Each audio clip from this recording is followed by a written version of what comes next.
അതെ, നോൺ ഫുഡിന്റെ big food festival നടക്കുന്ന ഓഫർ കണ്ടതൊക്കെ വാങ്ങിച്ചു, ഒന്നും നോക്കിയില്ല.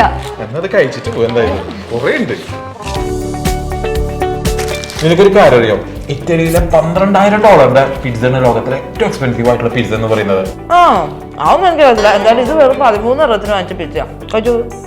5000-ലധികം റെസ്റ്റോറന്റുകൾ പാർട്ടിസിപ്പേറ്റ് ചെയ്യുന്ന UAE-ലെ നോൺ ഫുഡില് ബിഗ് ഫുഡ് ഫെസ്റ്റിവൽ നടക്കാണ്. 4 ദിറംസ് മുതലാണ് ഡീൽസ് ഒക്കെ സ്റ്റാർട്ട് ചെയ്യുന്നത്. ചെക്കിങ്ങില് റോയൽ സ്നാക്കിനൊക്കെ 12 ദിറംസ്, പക്ഷെ നമ്മൾ 45 ദിറംസിന്റെയാണ് വാങ്ങിയിട്ടോ. ദ പിസ്സ പൈ ഫാക്ടറിയിലെ ഒരു മീഡിയം പിസ്സയ്ക്കൊക്കെ 13 ദിറംസ് മാത്രമേ ഉള്ളൂ. കസറൽ സലയിലെ മന്തിക്കൊക്കെ 14 ദിറംസ്, അതും ഹാഫ് മന്തിക്ക്. ഈ ഓഫർ ഒന്നും ഒരിക്കലും മിസ്സാക്കരുത് കേട്ടാ. ഈവൻ അലോബൈറോത്തിലെ ഷവർമയ്ക്കൊക്കെ 6 ദിറംസ്, അത് മാത്രോ. നോൺ ഫുഡിന്റെ പുതിയൊരു യൂസർ ആണ് നിങ്ങളെങ്കിൽ എന്റെ കോഡ് ഉപയോഗിക്കുകയാണെന്നുണ്ടെങ്കിൽ 40% ഡിസ്കൗണ്ട് ആണ് കിട്ടുക. ഇനി റിട്ടേൺ കസ്റ്റമർ ആണെന്നുണ്ടെങ്കിലോ 10%. നോൺ വണ്ടിന്റെ സബ്സ്ക്രിപ്ഷൻ ഉള്ളവർക്ക് ഫ്രീ ഡെലിവറിയും.